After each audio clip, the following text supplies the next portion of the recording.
Vikosi vya Ukraine vimesonga mbele katika jimbo la Belgorod huko nchini Urusi. Rais wa Ukraine anayefahamika kama Volodymyr Zelensky aliyasema hayo jioni ya jana kuhusu ripoti ya kwamba wanajeshi wa Ukraine wamesonga mbele katika uvamizi mpya katika jimbo la Belgorod huko nchini Urusi, na aliweza kusema hivyo akinukuu ripoti ya kamanda mkuu wa majeshi kutoka nchini Ukraine anayefahamika kama Oleksandr Syrsky.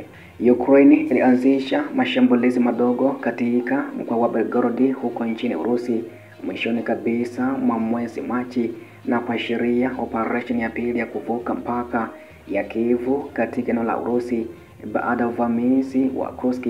mnamo Agosti ya mwaka 2024. Zelensky alisema mnamo Aprili 19, yani jioni ya jana, ya kwamba Syrsky, kamanda mkuu wa majeshi kutoka nchini humo, alimwarifu juu ya shughuli za wanajeshi wa Ukraine nchini Urusi katika eneo hilo. Alisema vikosi vyetu viliendelea na shughuli zake katika jimbo la Kursk leo na vinadumisha nafasi zake katika mkoa wa Belgorod. Jeshi letu lilipiga hatua na kuongeza eneo letu la udhibiti katika jimbo hilo. Zelensky ndivyo pia namna ambavyo aliweza kueleza hivyo.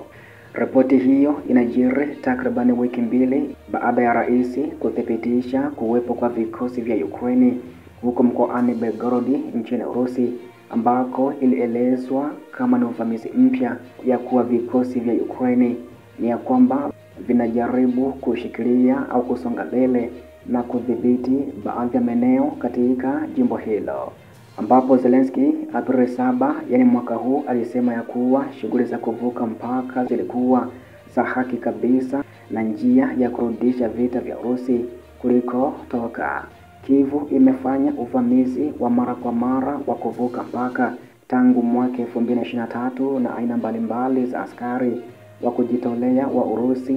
wanaopigana pamoja na vikosi vya Ukraine. Uvamizi huo ulikuwa wa masaa mengi na ulitumika kama shughuli za kisiasa badala ya zile za kijeshi.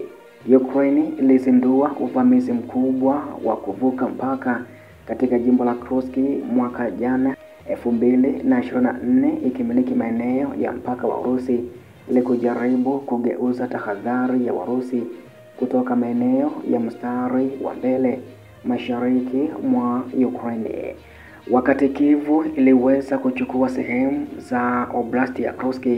kwa muda wa miezi 7, Urusi pia ilikamata tena kitovu cha usafirishaji cha Sudzha mwezi Machi mwaka huu, katikati ya mashambulizi yaliyowalazimu wanajeshi wa Ukraine kuondoka katika sehemu kubwa ya eneo hilo, ambako pia kwa mujibu wa ripoti ya jana imeelezwa kuwa takribani eneo moja tu ambalo limesalia mikononi mwa Ukraine kuweza kuikomboa Kursk yote kutoka mikononi mwa majeshi hayo. Wanablogi wa kijeshi wa Urusi na wachambuzi huru waliweza kuripoti Machi 29 ya kwamba vikosi vya Ukraine viliweza kusonga mbele kilomita 3 hadi 4 kuingia katika jimbo la Belgorod, vikishiriki katika vita na wanajeshi wa Moscow. Kulingana na picha za kijiografia zilizochambuliwa na taasisi ya uchunguzi wa vita ISW, taasisi ya wataalamu ilieleza kuwa wanajeshi wa Ukraine waliingia katika kijiji cha Popovka kilicho karibu kabisa na mpaka wa Ukraine na wilaya ya Kursk nchini Urusi.